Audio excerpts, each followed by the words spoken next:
It's a shame to say that a lot of people in the United Kingdom are still asleep as it relates to illegal immigration. In the beginning, a lot of talking points from the left was, you can't demonize everyone that's coming in. A lot of them are fleeing persecution and war, etc. And then we're seeing that a lot of them coming in are just ungrateful. They're attacking the British population. They don't care to assimilate. They're coming in with their own ideologies. They are SAing people. They literally are taking the mick at the expense of the British public and the British taxpayer. We're seeing it. We're not seeing people that are thankful for a second chance, that are thankful to be in the United Kingdom, thankful for another chance at life. We're not seeing that. We're seeing a lot of entitled people crossing the boats. They are Snapchatting, they are TikToking their experience, they're coming in. The British people aren't safe. A poll came out not too long ago which showed that people from different political parties in the United Kingdom all said that illegal immigration was an issue, whether that be on the far left. Most parties in the United Kingdom are far left, like Lib Dems, Greens, Labour. They're all far left political parties. And whether that be on the centre, whether that be on the right, everyone said that illegal immigration was a problem. This experiment, even people that were making arguments on the left for illegal immigration, they've kind of seen and they found out the hard way. When they've been attacked, I've been seeing a lot of workers that have been getting attacked by illegal immigrants working in these asylum hotels, and I can see that they seem to be leftists. You can see they have like blue hair, etc. I'm not judging, but they seem to be leftists, if I just had to guess, and they're being victims of a lot of the aggression from illegal immigrants. So now everyone's saying, okay, yeah, it's enough. We're done with this, illegal immigration situation. But there is a portion of people that are still asleep, like I said, because what we're going to be watching shortly is we're going to be watching a video of two people who are going to be talking about more immigration coming in. They're not understanding what people are already voicing, the concerns people are voicing currently, and they're going to be championing for more illegal immigration. The first guy is going to be saying how it's not illegal, it's just irregular immigration. That's it. And we need more people because we have obese people in the UK and we can swap them out for some more illegal immigrants.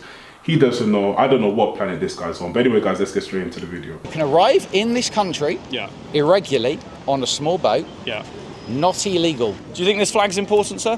I would argue that it depends why you're flying that particular flag. Multiculturalism is the greatest thing that this city has to offer. I walk down Whitechapel 2 or 3 times a week when I'm working in the city, and I love it. Illegal immigration accounts for 0.15% of the population of this country. How much do you think we spend on obesity in this country per year? About 30 billion. I would happily take more illegal immigrants and get rid of some of these people that are costing us more money. I would argue that immigration to this country has been a net benefit, and I would also argue... Not illegal migration, it's not a net benefit. Well, again, I mean, you could even argue legal. It depends what you mean by illegal migration. Somebody who comes to this country when they throw their passport over and we have no evidence of who they are. And technically not illegal. Would you open your door to anyone to just walk in if you didn't know who they were? Would you just let your front door open to anyone? If I had a spare room, yes. You would just anyone? Rapists, paedophile, criminal, bank robber, anyone. Okay. Without knowing who they are, you just allow them. Let's assume that there's no problem at all and all these people are lovely, which I don't necessarily believe. In fact, I don't believe. But on principle, should we be housing? Yes, we have a legal responsibility to. So anyone's welcome? Yeah. Anyone? Just fill up the country with people from Afghanistan. If you are arguing that you want to reduce the number of immigrants that come to this country, fine. Yeah. We need to be clear that that means we are poorer. Fundamentally, I do not think we should be housing asylum seekers in camps. And people say, well, what should we be doing? And I'm like, well, asylum seekers should have the right to work. And that would mean that people could come and they could integrate into our society. They could bring skills that we need, actually. These, there are doctors and surgeons and, barbers and all sorts of different people. And they could come and bring those skills and integrate into our society and then pay their way and have that dignity. And that would be better for their well-being and better for our communities. Having hundreds of people on one site who've all been through serious trauma recently is clearly a high-risk situation in various different ways. It would be much better if they were more integrated. So that's not a NIMBY position, is it? That's a please let's welcome people properly position. Rachel is absolutely right, I think, when she talks about the fact that this is a high-risk situation. If you had 600 men unable to work from any country, including people who are white British and were born here, I feel like there is some risk of potentially disorder, people getting bored. Look at the way prisons operate. This is not a good situation for anybody. Rachel was bang on. This is a nuanced discussion, especially when it comes to 600 men. And, you know, the idea that these people don't get to work, they're put in pretty poor conditions, grouped together with maybe 5 or 6 other people in a small room. Like, there's going to be this testosterone, there's going to be anxiety, maybe anger. That's nothing to do with being an asylum seeker. Very poor take from the first guy, who seems to just be lost, or maybe he just wants to keep his job and he wants to just appear as woke as possible in case anyone sees him. I don't know. There's no way he can possibly believe what he is saying, or if he does, that's even dangerous. The fact that, you know, people can just come in unvetted and he just housed them. He would never house them. He's just lying. And I'm sure he has spare availability in his apartment, room, flat, whatever. But he knows better. He knows that he doesn't want to bring those kind of people around him.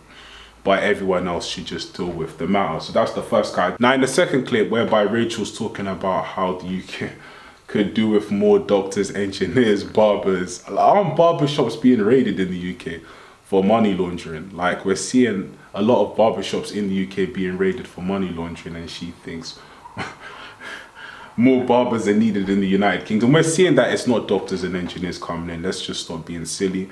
We're seeing that they're fleeing from France. Yeah, you know, these talking points are boring now. These talking points are boring now. If illegals were coming in and we could see, like, people in the United Kingdom, British people could see that they were genuine asylum seekers, and people will still be fed up anyway because the rate is just too high. So people they're just not interested. And you're fleeing from France again, so people are just not going to have compassion because France aren't currently at war. So people in the UK are like, listen, this really shouldn't be our problem in the United Kingdom.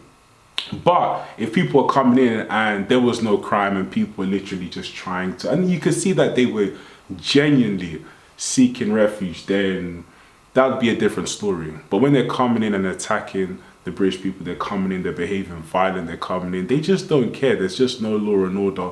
They don't care to assimilate. They don't even understand British law. They don't even speak English. And they literally just come around, just roaming around the streets, roaming around. So things they were doing back home, they're of course going to be doing that in the United Kingdom, thinking that it's okay. And they're causing chaos, you know, which is of course putting the masses at risk. The UK simply just need to get back to common sense and all be well. You know, so all these talking points, we're tired of them. You know, they make no sense. Even the illegals you're fighting for aren't even representing you properly, and you know, they're making you look silly. So yeah, back to common sense, back to smart border policy. And yeah, and this is again what I've been saying. This is the deciding factor on what people are going to be voting for come next election. You know, so that's that. But anyway, guys, let me know in the comment section down below what you think. Like, comment, and subscribe, and I'll catch you in the next video.